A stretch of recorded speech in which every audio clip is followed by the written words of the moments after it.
like to teach us some manners. Yes. Are we recording right now? We are recording. Okay. Let's go to Emily Post's etiquette. Oh, boy. I turned it right to the wedding page. Slip that bookmark back into your...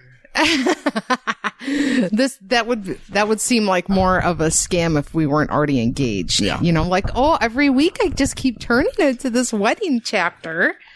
Jeez. Okay, first of all, look at this photo. Awesome. It's a good wedding. Yeah. Good turnout. This is just for sake. Oh, you can't see it from here anyway. All right. The last 5 minutes. This is before the wedding starts. The groom's mother and father are waiting in the vestibule, as the bride's mother drives up. An usher hurries off to tell the groom of her arrival, as the bride and her father will be close behind. Any brothers or sisters of the bride or groom who are not to take part in the wedding procession and have arrived in their mother's car are now taken by ushers to their places in the front pews. Phil, he did the thing, you know, it's like, you can't be in the wedding anymore, Phil, not after. Yeah, like Phil did the thing like at my friend Jenny's wedding where he just got drunk and didn't show up to it. Yeah. So then you have to get somebody else. He should have come in his mother's car. She would have. Right. I mean, yeah. The moment the entire wedding party is in the church, the doors between the vestibule and the church are closed. No one is seated after this except the parents of the young couple. The groom's mother goes up the aisle on the arm of the head usher and takes her place in the first pew on the right. The groom's father follows alone and takes his place beside her. The same usher or a brother or a cousin of the bride escorts the bride's mother to the first pew on the left. When the bride has a stepfather, and especially when they are very close, but he is not to give her away, the stepfather may follow her mother and the usher in the same manner as the groom's father. If a carpet is to be laid, it is already arranged in folds so that two ushers may now pull it quickly down the aisle. Or one really cool usher kicks it and it unfurls down the aisle. I want a carpet rolled out. At the last moment, a white ribbon is draped over the ends of the pews. What the hell? From the back of the church to this, the ushers return to the vestibule and take their places in the procession. The beginning of the wedding march should sound just as they return to the foot of the aisle. To repeat, no person should be seated after the entrance of the mother of the bride, nor must anyone be admitted to the side aisles while the mother of the bride is being ushered down the center one. Her entrance should not be detracted from by late arrivals scuttling into their seats behind her. Guests who arrive late must stand in the vestibule or go into the gallery. Here's one little quick thing. The bride arrives. At a perfectly planned wedding, the bride arrives exactly 1 minute after the hour in order to give the last comer time to find a place. A maid or other volunteer is waiting in the vestibule to help the bride and bridesmaids off with their wraps and to help again after the ceremony. Oh my God. Maybe that's like so much stress. Yeah. Sounds like well, how did anyone get married back then? Are you fucking kidding me? I don't think she said the word fun anywhere in that entire... Yeah, and I like the little subtle things. It's only talked about if the bride should have a stepfather, the young couple. I mean, there was... The groom has a stepfather. He's expected to already have battled him on his 16th birthday, and... yeah. And then the stepfather has to leave the state, and yeah, no, you don't have to worry about that. Okay, so then that's just not ever an issue at the wedding. So who are we?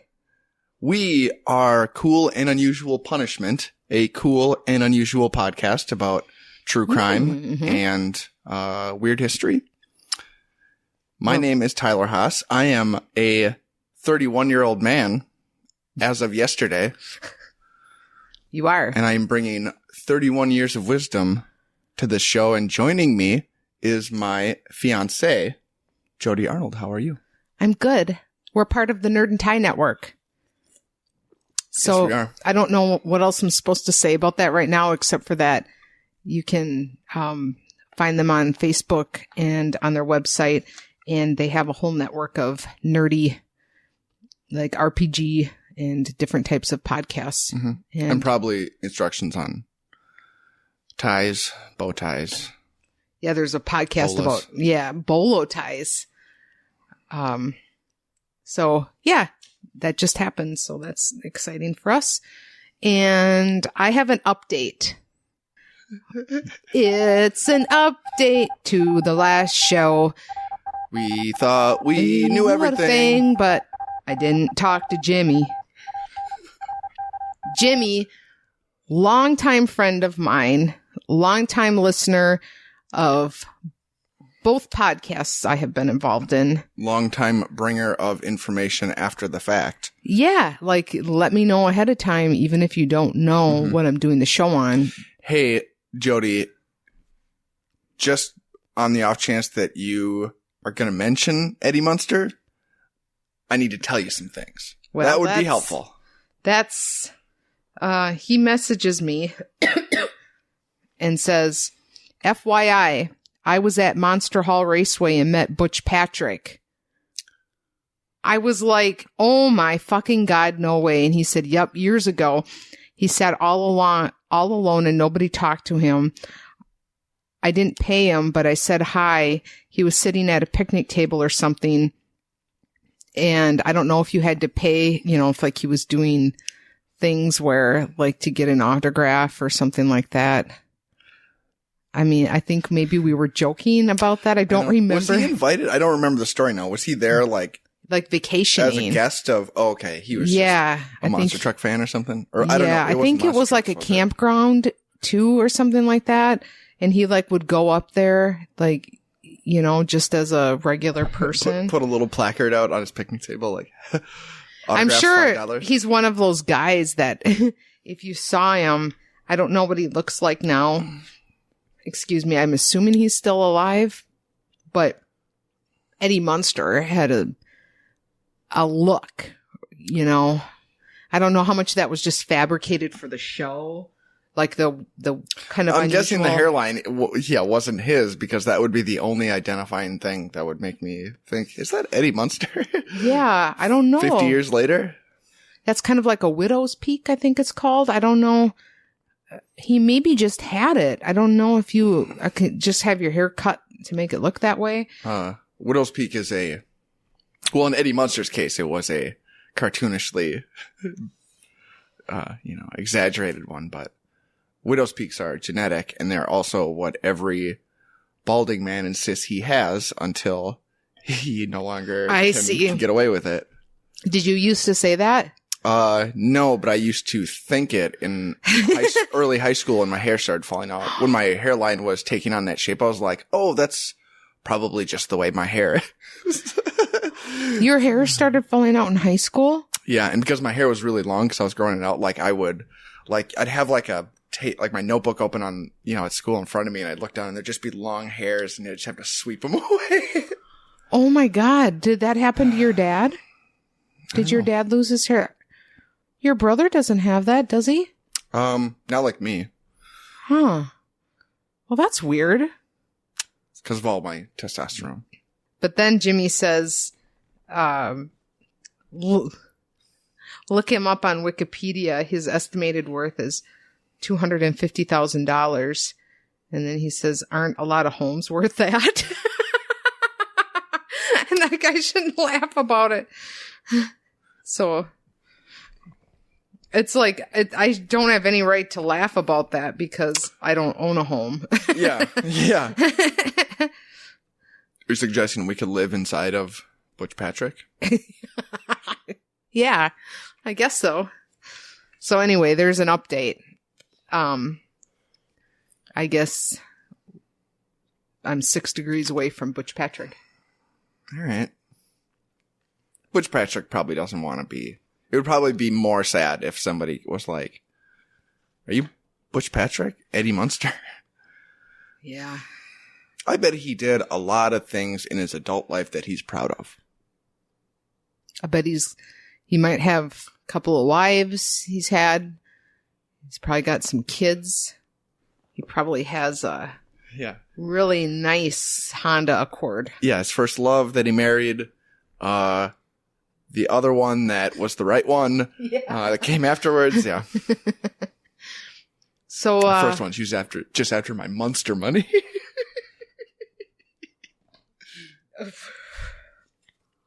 What do you got? You mentioned something about... You want me to go first? Well, when are these segments happening that we're going to start? I have visual accompaniments. Is this going to be some sort of like... Visual... Accompaniments. Supplements. Accessories. Okay. So am I starting? Yeah. So this is going to come later. What's happening right now? I have a segment as well. Besides your story? Mm-hmm. Oh, we're going to start incorporating a little more. piece. Yeah, let's do a segment. We're going to start making some more regular segments other than Emily Post. Okay. And I am going to start doing a segment at the advice of a few people, in which I read a post from a person I'm friends with on Facebook, and I don't know why. And I don't know who they are. Okay. But I feel like people just need to hear these posts, all right? So let me pull up one.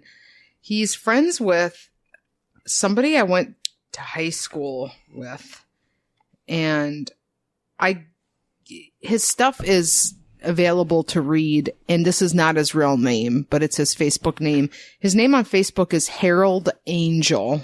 And here's a post. What's observed from what's been absorbed? If Trump gets impeached, it could be more dangerous than a re-election.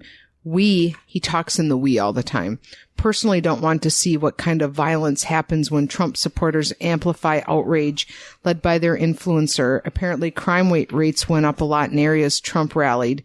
Not saying all Trump supporters are bad. We personally send him love. We would rather him be reelected and humanity realize politics are a game within a game, a reality TV joke at this point. We need each other to love, not a president. We need to learn from and support each other as one planet and focus on what's in front of us. Just because we call it a president doesn't mean the mass isn't being ruled and manipulated by another one human ego king. Like, what has Trump taught people of human heart value, of love? I'm sure he has, but media just doesn't blast it everywhere. He writes these... I don't want to be a partisan hack and complain that I don't know what side he's on. I don't either. I want to be open to the idea that he could be more evolved than that. But it reminds me of Marianne Williamson. Exactly. Yeah, it does. Yeah. Like, he's going to rise above the partisan stuff and then just to talk about like some real hippie shit. This one beam, we're all light and energy, and just like if we all fire it at the same star, like we'll become one with. Yeah, this is one of the more ones. It was just shorter, is why I chose that one. Oh, that was the short one. Yeah, okay. The other ones are like about rainbows and all this stuff. And on one post, I asked, "Who is the we that you're always referencing?" He's like, "You, me." You know, oh, fucking A. Okay.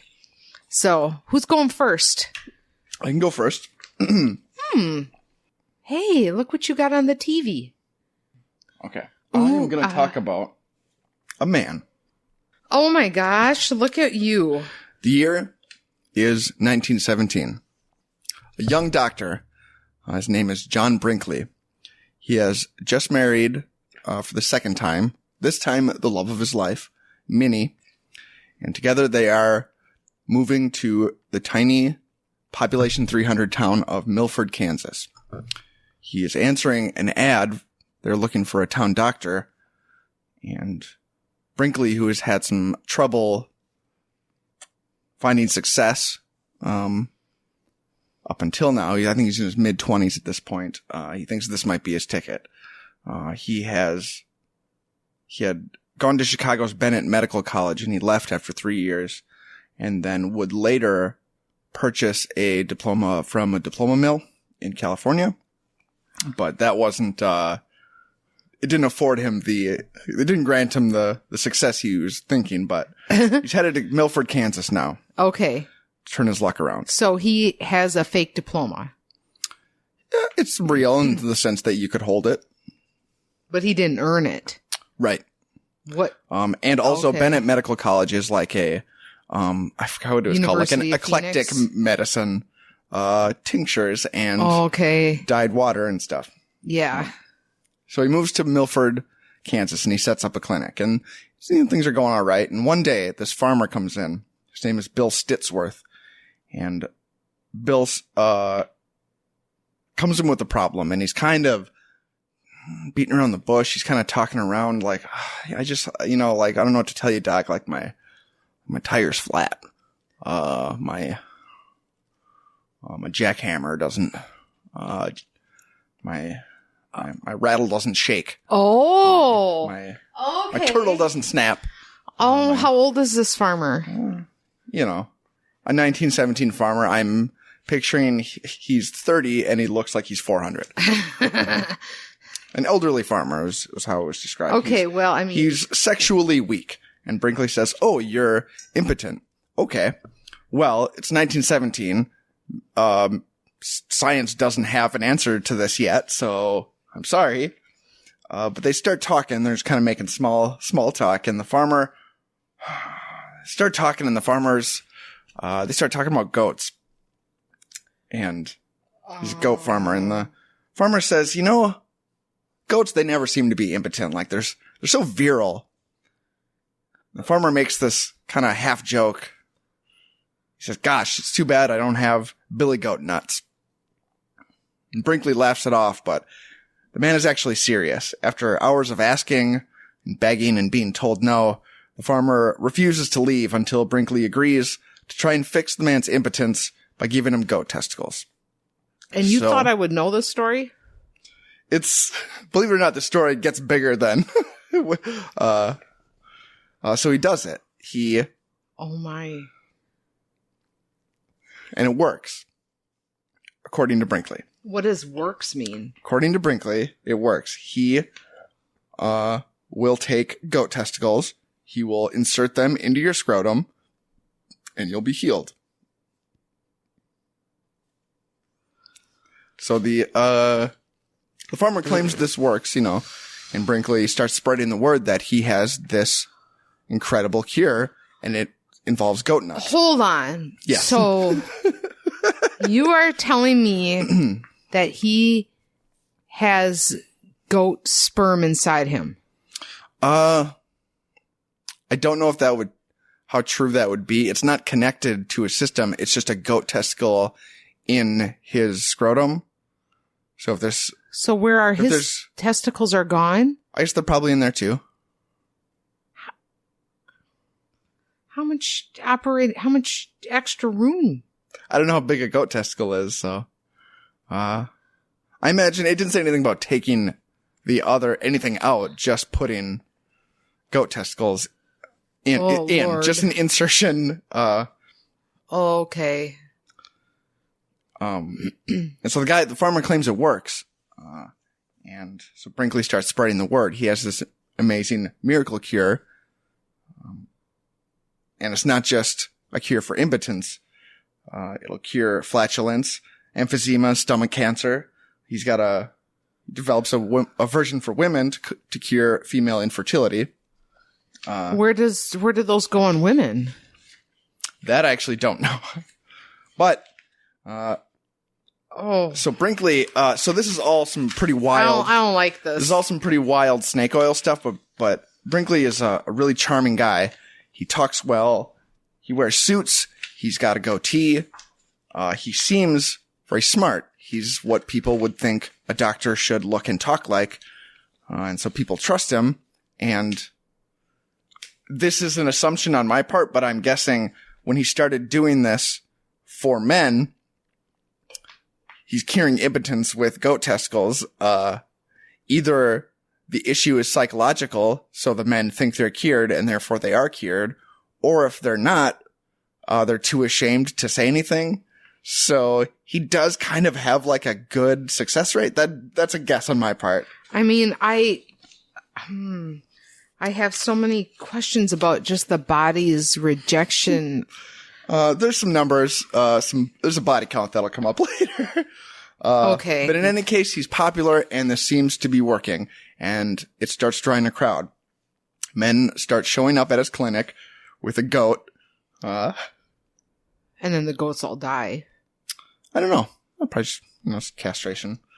And after a while, he's doing so well that he starts tending to a goat herd out back, because it's a volume business now. So men will show up, they go back, they pick the goat they feel the most connection with, and that'll be the one. So business is going really well. And Brinkley, who grew up poor and has now found success, he could have stopped here putting goat testicles in people. But right around 1920, 3 years later, something big happens and Brinkley jumps on it. 1920 brings the birth of commercial radio. Yeah. So for the first time, there are advertisements and radio shows, and Brinkley immediately identifies this as something he can exploit. So he goes to the government, he gets a license, and he sets up his own station. It's called KFKB out of Milton, Kansas. And Brinkley, turns out, is very good at this. He's a good talker. He's good on the radio. His voice is soothing. And his entire radio station is hyper-focused on one thing: putting goat testicles in people's bodies. And you men, you're holding back, many of you right now listening to me on these morning and evening broadcasts. And you know you're sick. You know your prostate's infected and diseased. And you know that unless some relief comes to you, that you're going to be in the undertaker's parlor on the old cold slab being embalmed for a funeral. Well, why do you hold back? Why do you twist around the old cucklebur? Why do you delay longer and take chances when I'm offering you these low rates, this easy work, this lifetime guarantee of service plan? Come at once to the Brinkley Hospital's Little Rock, Arkansas, before it's everlastingly too late. Oh my God. Evangelizing. How much is there to say about it?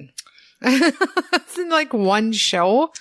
I mean, well, is it just maybe? I don't know if I have it here, but his station becomes very popular, and soon after this, he upgrades his tower. So now his radio shows are going out to all of the Midwest. More and more people are listening. They're coming. And as he becomes more popular, he starts putting on country singers on his station, because country music isn't popular at the time. It's like a fringe music genre. So he has like Hank Williams on his radio station.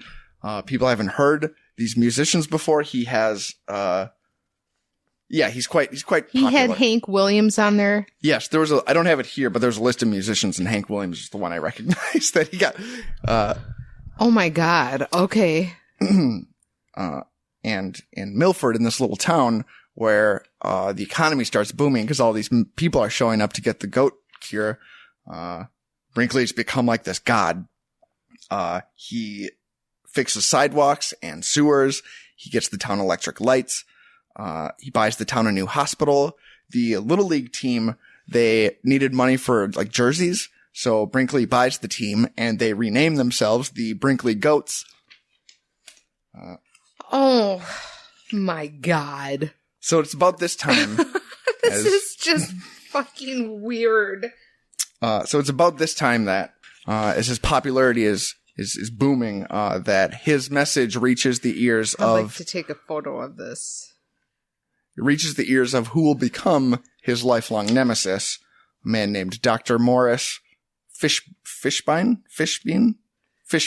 His nemesis as in somebody who's like, everybody, this guy's fucking crazy. Or is it like, haha? Dr. Morris Fishbein is smart, not good with people. He's a doctor. He's a bit of a perfectionist. He is the face of the American Medical Association, which is a very new thing at the time. He likes correcting people and telling them that he likes being right, and he likes facts and truth, and he hates charlatans and hucksters, and Brinkley is, like his worst nightmare. Yeah. Fishbein decides he's going to go after Brinkley, and he discovers that Dr. Brinkley's diploma came from this diploma mill in California. And since he's doing surgeries and practicing medicine, and it's like against the law, the state of California issues an indictment. But when the authorities show up to Kansas to extradite Brinkley, the governor intervenes because Brinkley is so famous and he's bringing in so much money. He doesn't let them extradite Brinkley, and he says, quote, "We people in Kansas get fat on his medicine. We're going to keep him here so long as he lives." And so after this attempted coup fails, Brinkley goes on his radio show and he is just unloading on Fishbein and the AMA. And he's like, they spent all this money and they couldn't stop me. And now he's just, his head is so big that he takes the next step and he creates a new radio show on a station. It's called The Medical Question Box. This is where listeners who have illnesses can write in letters. So this is like Dr. Zorba Pastor on your health on public radio. Yeah. Yeah. Except in this case, no matter what the illness, he will prescribe something from the pharmacy under his proprietary. So you write in and he'll say, go to the pharmacy and get like a Brinkley number 35. Oh my God. Okay. So 10 years later, 1930, the Kansas Medical Board finally holds a formal hearing to decide whether his medical license should be revoked. And Brinkley is defiant. He's a good doctor. He's never hurt anybody. He thinks this is all, he's really, really like pushing back hard. Unfortunately, Brinkley has his signature on the death certificates of 42 people who died under his care, and that's... Shut the fuck up. And that's not counting people who went home and died from infection, so it's actually not known how many. But in court, 42 people he signed the death certificates for, and I'm picturing the lawyer just whipping them out. He's like, I never hurt anybody, and they just fanned out. Did people die on the operating table? Or? I don't know. I guess they must have still been there if he was like signing off on the death certificates. So the medical board revokes his license. They say that Brinkley, quote, has performed an organized charlatanism quite beyond the invention of the humble mountebank. So 6 months later, he's lost his medical license. The Federal Radio Commission has refused to renew his station's broadcasting license, finding that Brinkley's broadcasts were mostly advertising which violated international treaties, and that he broadcast obscene material, and that his Medical Question Box series was, quote, contrary to the public interest.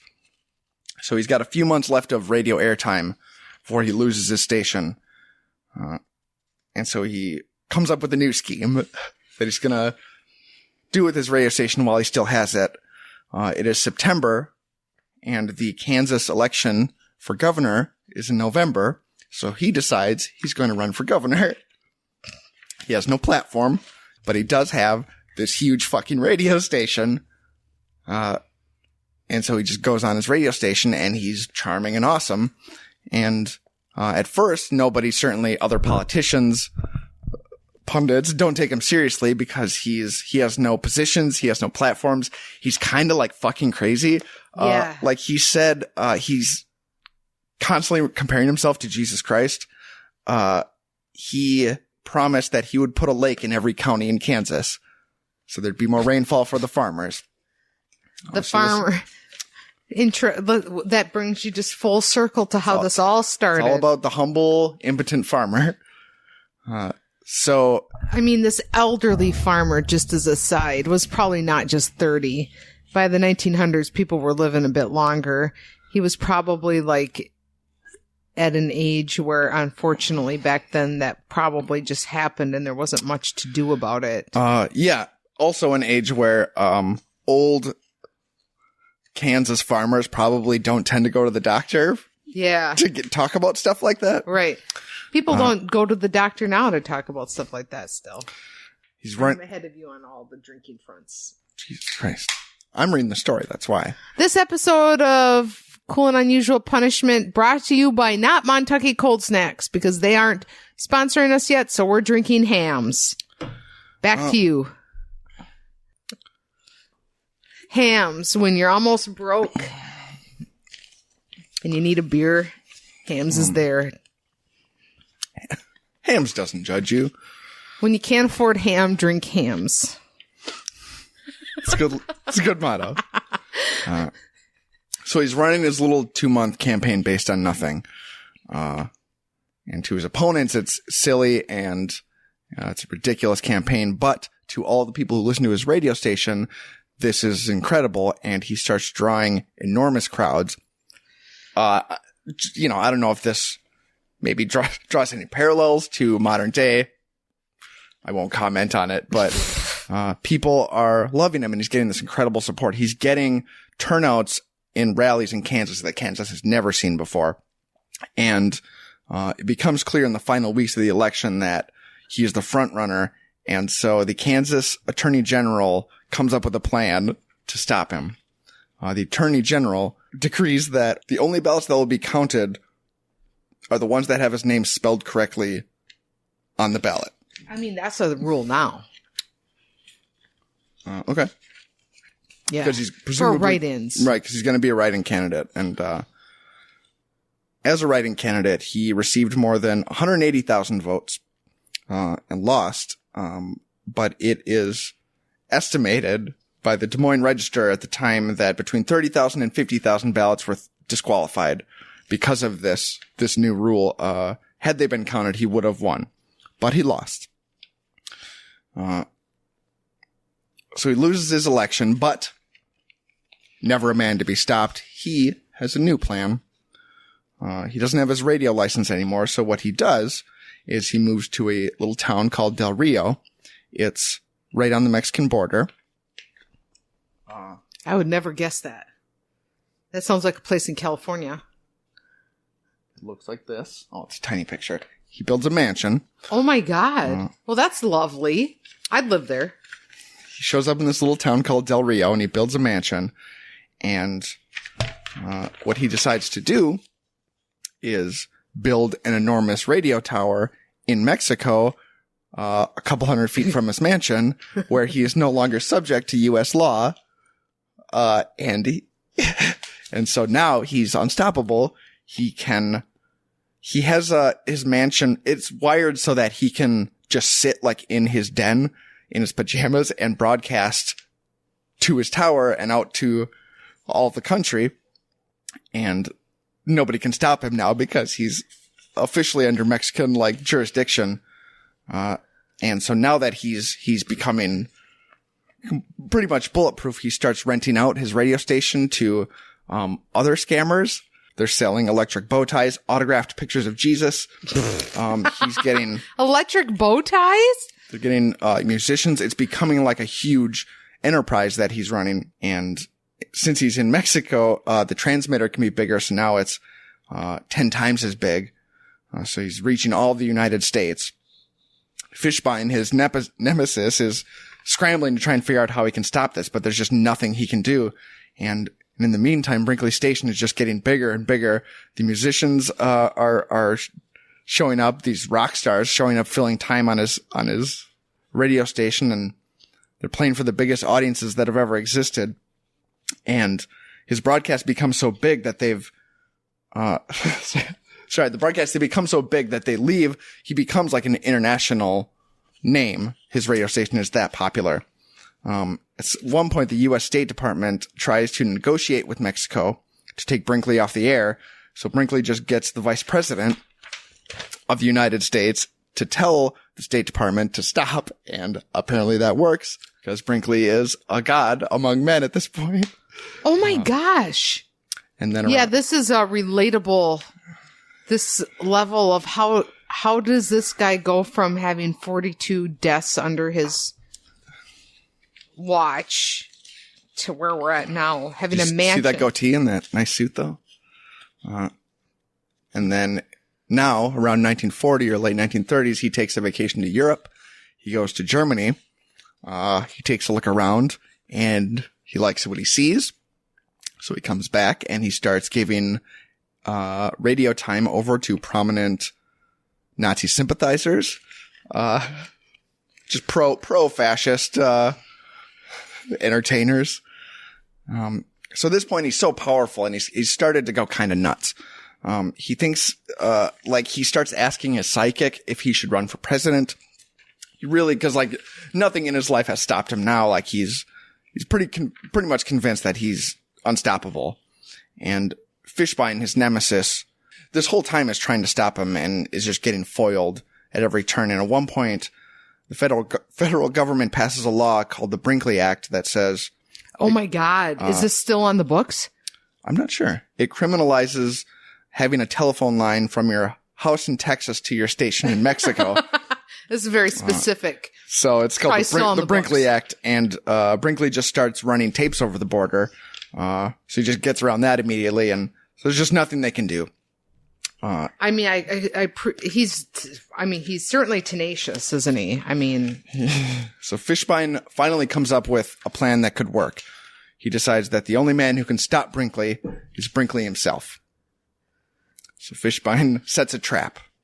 He writes an article called The Modern Medical Charlatans. And this article is just like one huge middle finger to Brinkley.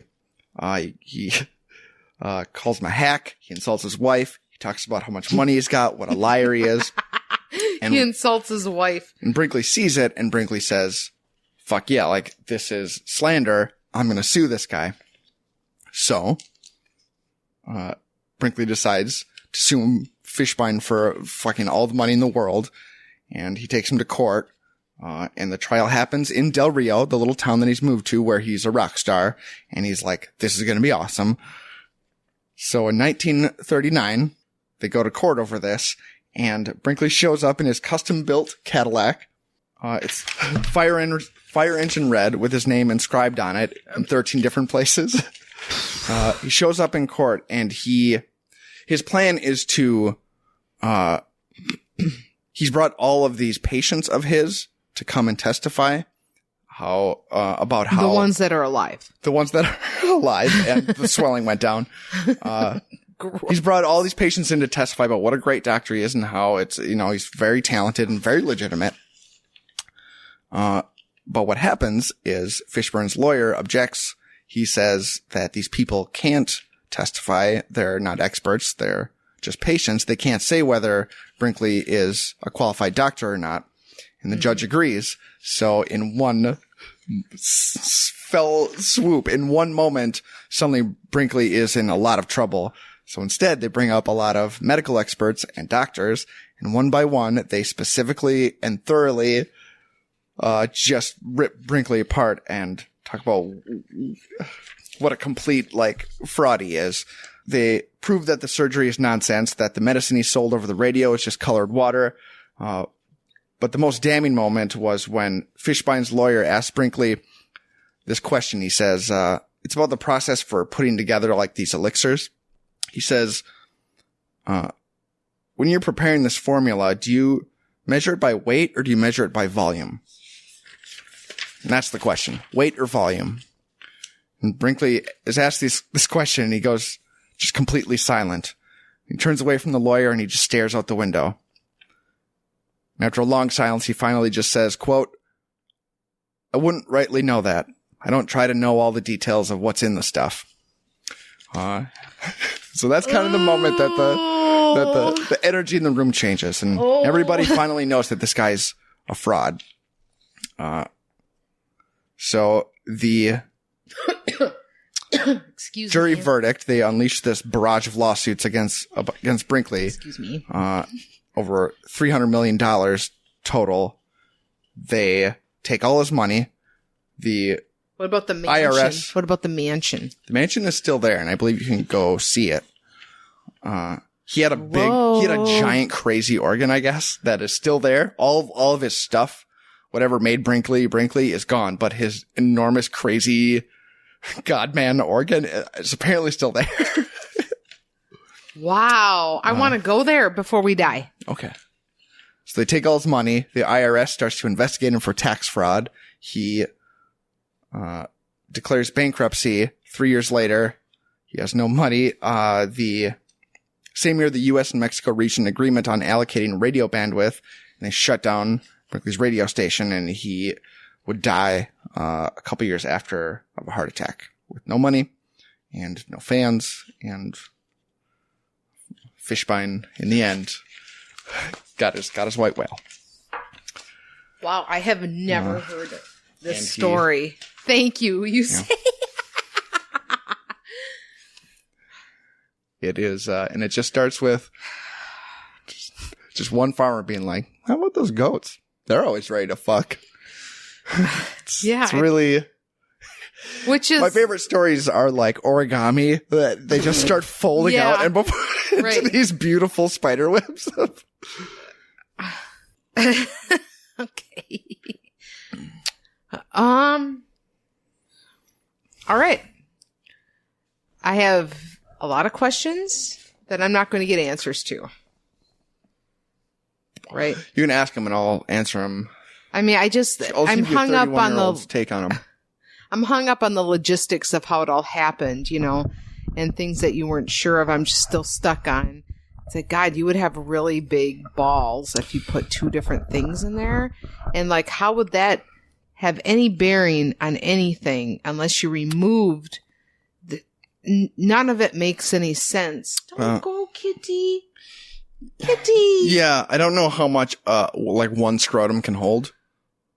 I mean, I know, but if it's not like I'm assuming flexible. in 1920, you're not connecting anything, so it's just like you're just taking like a ball and just stuffing it in, and so provided, and I don't know how you don't get an infection and die, but provided that doesn't happen, I guess, then I guess you just have the psychological edge of being a man with a huge like testicle-filled ball sack. It's just brimming with balls.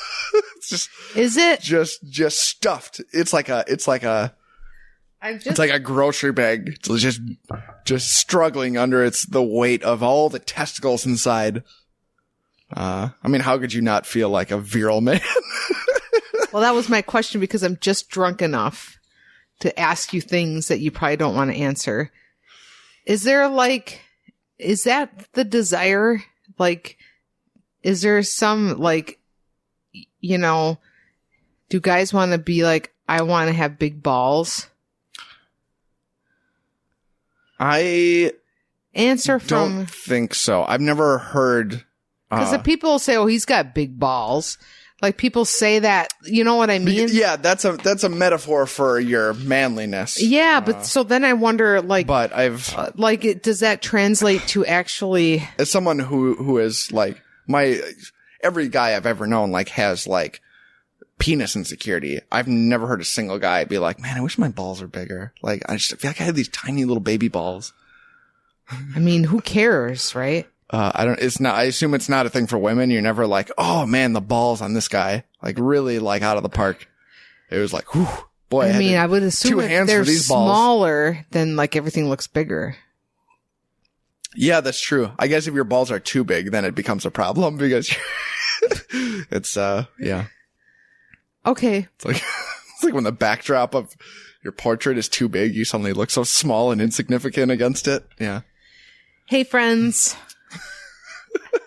I'm sorry. I'm not going to talk about murder this week because I stumbled upon something that's about lore, mystery in the Midwest. It's something that I would say good friend, I just got We'll fact check that. BJ Hollers, which, I just happen to be mentioned and author of several books of which I'm, thanked in. He wrote a book called Midwestern Strange, right? There was a chapter on the origins of what I'm going to talk about.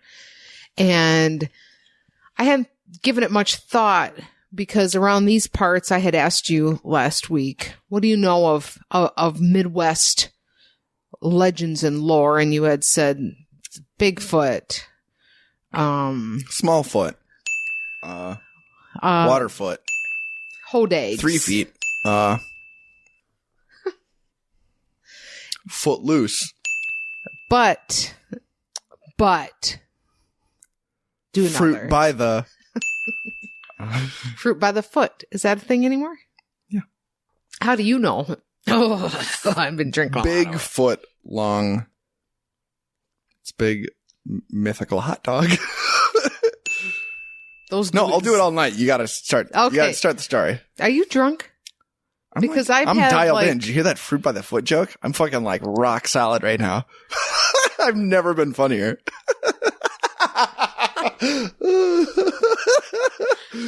Okay, buckle up. Because I'm going to tell you about something that happened at the end of November in Chicago. Manuel.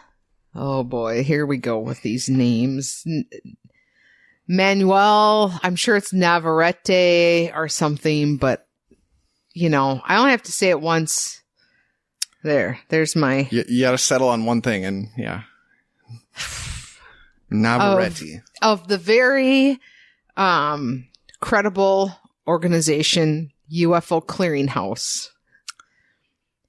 He gets a... So anyway, UFO Clearinghouse, right? So are these investigators or are these just the merchants of of materials? The UFO Clearinghouse, as far as things like this go, is a place where you go to report strange sightings that then, people try and look into. Okay. And they also write the big check every year that they go and surprise somebody with. You are dialed in. So I will. So he gets that's gonna nourish my soul for days after this. He gets a report from a man who said he's standing outside of a cargo dock at O'Hare International Airport in Chicago when he spots a 7-foot tall person with wings just outside of a fence by the parking lot. The sighting reportedly took place 6:30 p.m. on November 26th. Do you know the legend I'm speaking of? Is it Ben Affleck in Dogma? You got one guess and you were wrong. I was at the airport, according to the report, picking up a load at the cargo airlines. He was already backed into the dock and was standing away from the truck, smoking a cigarette. Oh, I have to talk in first person right now. Smoking a cigarette while I loaded my truck. I'm trying to think about this guy.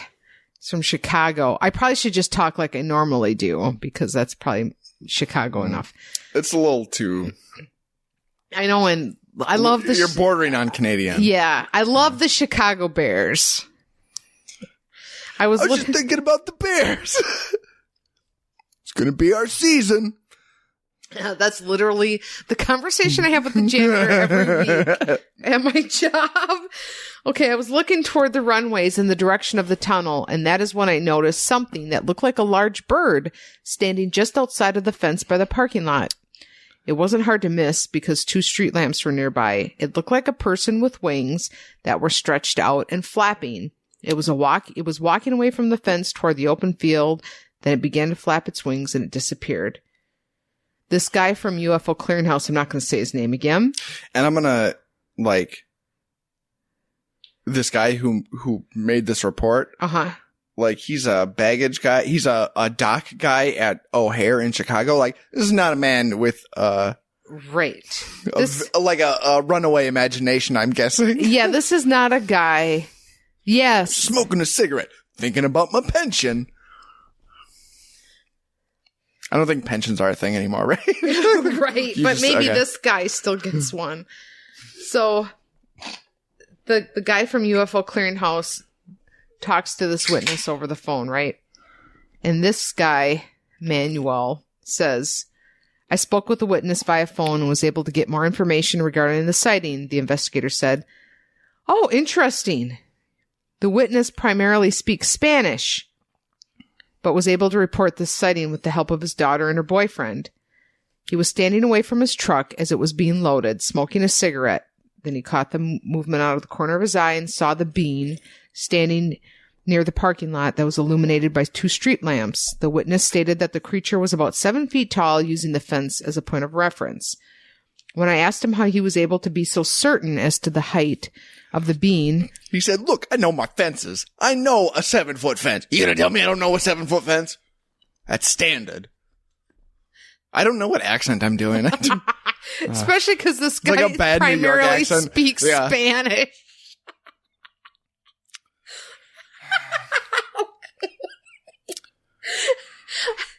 It's a good job. Good job, Petey. The driver stated he has been to this location multiple times, and he estimates the fence to be about 8 feet high. Using the fence, he was certain that the being was at least 7 feet tall. When I asked him how large the wings were, he said at least 7 feet across and black. All right. The witness used language seen in previous sighting reports from a largely Hispanic neighborhood in Chicago's Little Village. When I asked him to describe the being, he said it looked like a demon or a goblin and was solid black. The witness said he saw nothing that looked like eyes, and he assumed the creature might have had his back turned to him. He stated that it walked with a gait like a bird and that it was flapping its wings as it walked toward the large field that is by the runways and disappeared into the night. I want to ask a question. He seems to be describing the physical, like it looks like a person or a goblin, like a humanoid figure with huge wings, and then it walks like a bird. What does that look like? Well, do you want me I'm to stand up and demonstrate? No, because we're going to get to there is this is not a one and done type sighting. Okay. There's a larger, The goblin returns. the leprechaun. So also present was a sense of evil. Evil.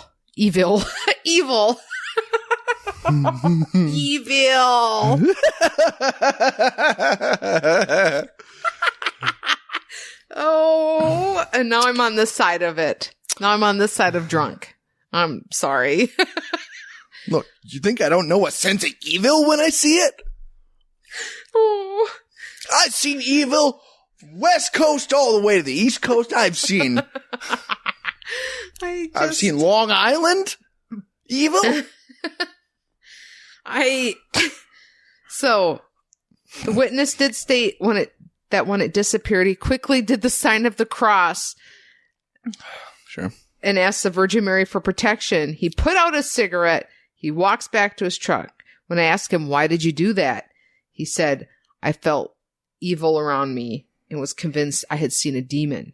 When asked to elaborate, he didn't want to talk about it anymore because he was afraid the thing would come back. But he just, told the entire story. Yeah. Okay. I respected his wishes and went on to ask other questions about the time, conditions. The bears, yeah. If he thinks Jay Cutler should come back again. Evil! Evil!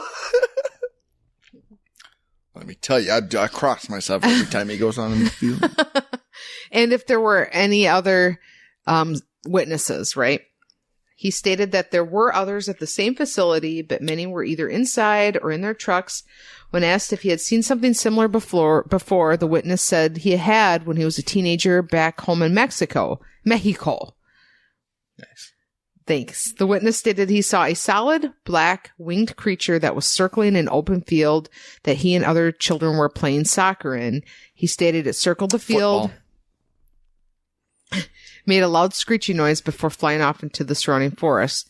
When I asked him if he remembered the date, he stated he didn't remember the exact date, but a week later there was a large earthquake in Mexico City. For the record, the magnitude 8.0 earthquake that hit Mexico City was on September 19th, 1985. The witness seemed sincere, albeit scared that he had seen something demonic and evil. It is my opinion that the witness is telling the truth. An investigator will be dispatched to This do is the a guy field. from the UFO clearinghouse that, in his expert opinion, okay.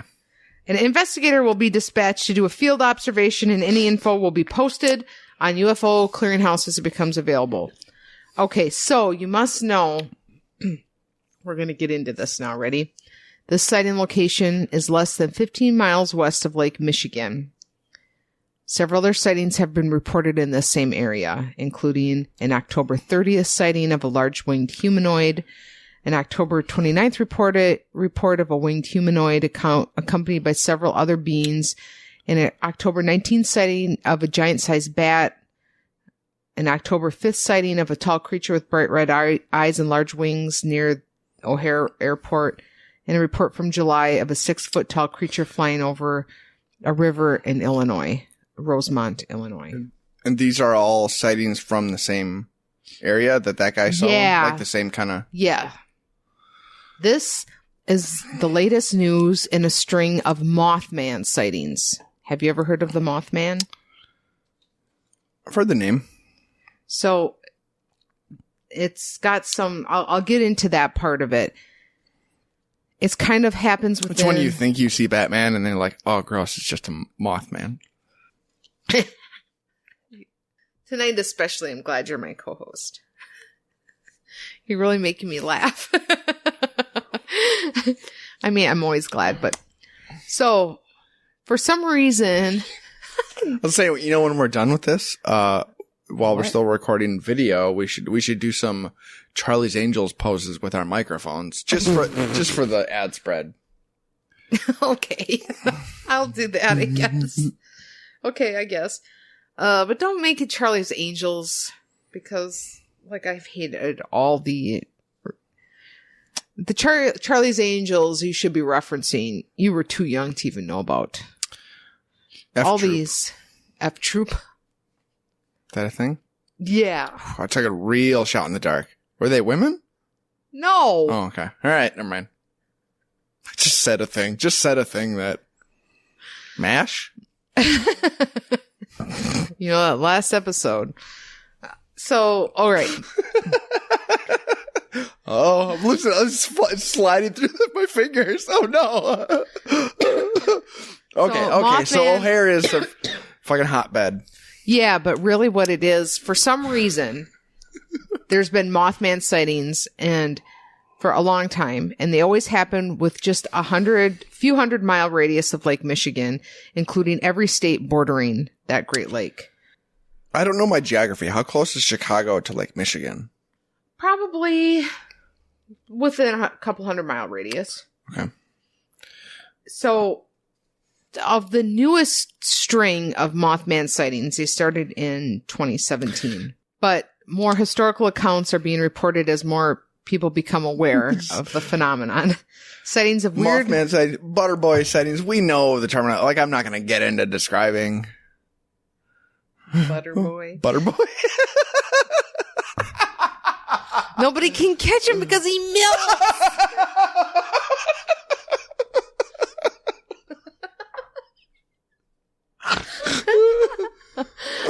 Sightings of weird winged beings around Lake Michigan have been reported at all hours, often in or near a park and around water.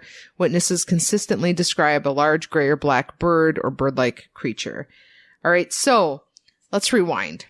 In the late 1960s, people around Point Pleasant, West Virginia.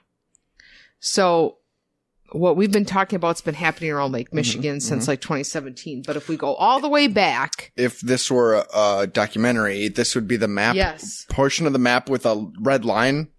Indiana Jonesing us to West Virginia. Okay. Began reporting sightings of a creature that would be later dubbed the Mothman. It would reportedly emerge, fly as fast as 100 miles per hour, and oftentimes leave witnesses with a deep sense of dread. Like a moth. Yeah. Yeah. Like, oh. Wow, that guy's fast. He's like a moth.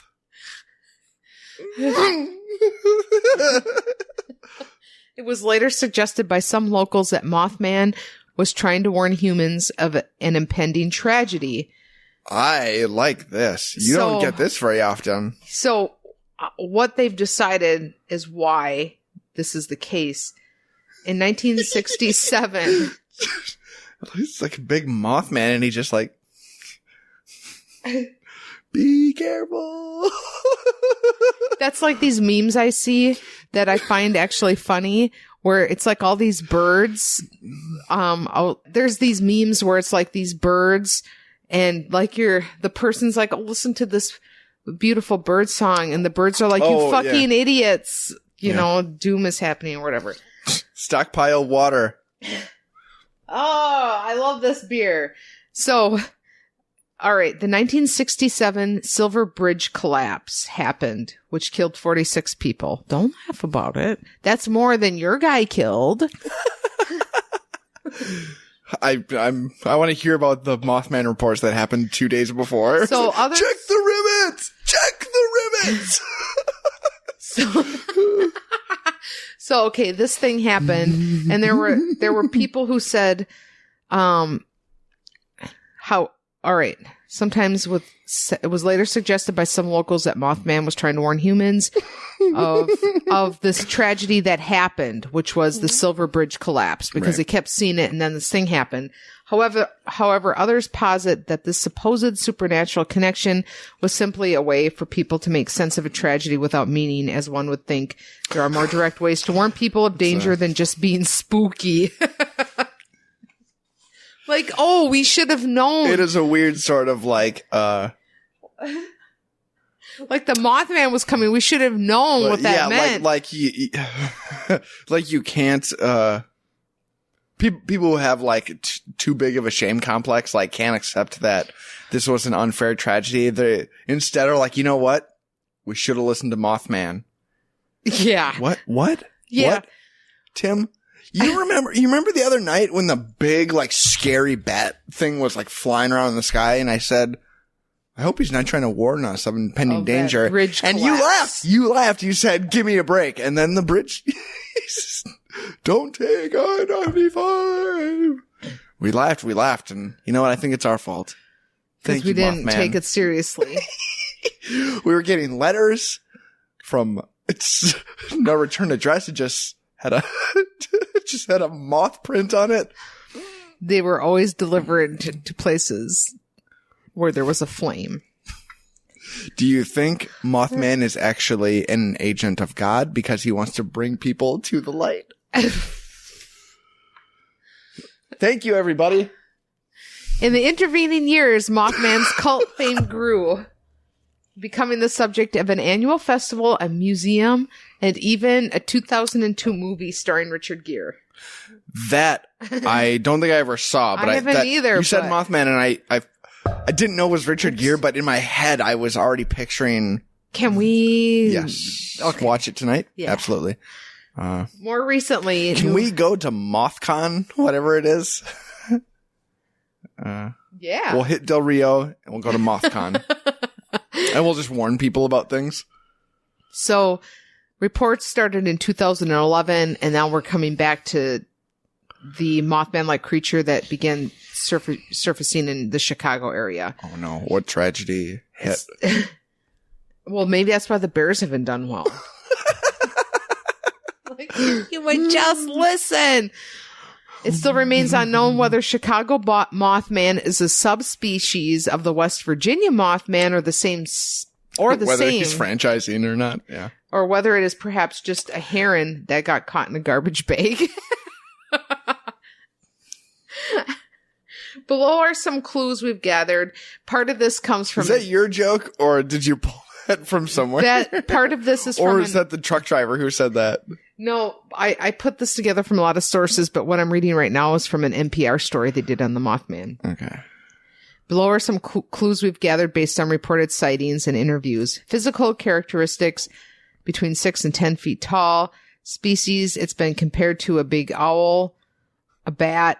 Eye color, red eyes, green eyes, yellow eyes, orange eyes. Probably all the other colors no too. Eyes. Other reported features: fur, leather-like skin, bat wings, no neck.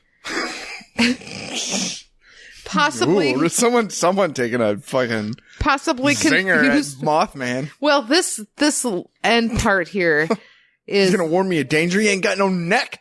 I keep bumping that. This last part here is a little more tongue in cheeky, but like BJ's chapter in his book is, you know, what happens. Is there a Mothman chapter in this book? Mm-hmm. Okay. Yeah, he writes about the Mothman and more of the history of like the very first sightings and stuff like that. Okay, I'll get back to, you know, these funny things here, but what I think is important to remember is that people I have never really seen anything weird like that I can't explain. You know, like I've never really had a paranormal experience or anything like that, but I'm always somewhat open to the idea that that stuff can happen. I think to myself, like the guy working at the airport, you know, like some of these people, and these follow in other stories that I've read or that BJ especially has done, where some of these people don't want to, it's not like they're thinking, oh yeah, I'm really looking for attention. You know, I'm fabricating this thing. They're all very certain of what they've seen. And like, I don't know, who are we to say that it doesn't exist, right? I mean, like, do you know what I mean? It's sort of like God or anything, even if you aren't like a believer, it's like, how can you say God for sure? Or a bird caught in a plastic bag. Well, I mean, this is, you know, this is NPR being very funny about it. You know, I trust the sincerity of like, yeah, at least some of like this guy, this truck driver. Like, I feel like the guy told you what he saw. Like, he could be mistaken or not, but I don't think he was lying about what he saw. Yeah. I'm willing to set all that aside because I love the idea. I've never heard of a lore, like a mythical monster, like a Bigfoot, sort of monster that is a harbinger of impending danger. That is so cool. Like, yeah, there's no, Bigfoot never comes into town to be like, boy, the rainforest guys, like, the idea that like, yeah, you really scared me. And then later I was like, I think I should have listened to Mothman. That is so cool. All right. So we're going to do some little tongue in cheeky things here, right? The behavior: screaming, flying toward lake, disappearing, going real fast, portenting, looking at people with eyeballs. Wait. These are the behaviors that NPR put together. Okay. Wait. So NPR, is this culled from witnesses, or are they making funnies? Well, they're kind of like making flying towards funnies. light. Like, okay, I believe witnesses may have said that. Flying towards the lake. Yeah. Flying towards the lake. Okay, it's like Diet. flying towards the light. It's a little on the nose. Yeah. So Mothman was alleged to have eaten a German Shepherd belonging to Newell Partridge of Salem, West Virginia in 1967. Just a guy in a giant bat costume. He's just like hanging out by a street light. Like, hey, dude, come over. And he's like, nah, I'm going to stay right here. It is unclear if they eat German Shepherds exclusively, or rather just the pets of Newell Partridge. In the city, moth folk are spotted all over, though most often by bodies of water. Sightings collected by Phantoms and Monsters. There's a website called Phantoms and Monsters where people can write in their witness accounts. One is an anonymous one from August of 2017. Location: Northerly Island during solar eclipse, wherever that is. We were watching and observing as the moon began its transit when we heard a very loud scream. This sounded like squeaky truck brakes that squeal when you're pressing hard on them. At first we thought that's what it was. Maybe a CTA bus or big truck with brakes that needed changing. We heard it again. This time it lasted 3 seconds, whereas the previous sound was brief. I looked up to see a large object flying over the docks that stick out into Burnham Harbor from across the water. This object looked like a large black bat, but it also had humanoid features such as pronounced arms and legs. This next witness, Aaron Drain, puts their name, August 2017, West Neighborhood, Chicago. I was spending the afternoon on a rooftop and I saw something in the sky. That one has video of some sort that I don't have, but I'll post it to our site. Fairly up high and fairly far away. It wasn't being buffeted about by the wind. It was moving slowly, but not randomly. Another witness... Tell me to watch my shingles placement. There was another witness, Jeff. Okay, so Jeff said, at first I thought it was a bird, but none I'd seen before because it was just so huge and the way it was flapping its wings. The longer I watched it, and he was like... telling me about filing my tax returns. I've never seen that in a bird before. The longer I watched it, it was like, what the hell is that thing? It was freaky. So... Is it possible I just tossed my papers. that these are reports from people who aren't Pardon me. birdologists? Aviobirdologists? Well, I who mean, if you there's say huge Joe. birds that hang out by lakes. They are called Birdseye. giffins. What are the big ones? The big, ugly ones that hang out by water. Seagulls. The bigger ones. Pelicans. Wait a minute. Pterodactyls. There you go. Is it possible that a bird expert would tell you what that was? Well, I mean, a pterodactyl. But Jeff from Chicago was just like, I've never seen a bird like that. So, I don't know. I just want to hear more I want to hear more stories of like the horrible thing that happened right after they saw it. I want confirmation of his psychic powers and his goodwill towards people. read B.J. Heller's book. Okay. I gotta stay above the lake and spook them. That's how I do my good. So that's the Mothman. I'm glad you didn't know about it. Yeah. Hope you enjoyed the show. Thank you for listening. This week, I think we should all keep our eyes to the sky and be on the lookout for omens and warnings of impending danger in the form of huge goblin men soaring around in the sky. I think we should be okay if we can't make things happen in the bedroom. And we're, if you're older and listening and it's having bad times, don't do any of the stuff in your story and just go to a doctor and have a chat. Rate and review us on iTunes. They say that, how goats will eat anything. They will also, they're just notorious for their constant erections. It's weird that this would all have started from, are goats particularly virile? For a farmer to be like, you ever notice how goats are so good at fucking? I don't know, because I literally... And Berkeley was like, yeah, no, goats can fuck. Goats can fuck. I've noticed it too. I can't stand goats. My friend Jenny has some, and you should ask Jenny how virile her goats are. Okay.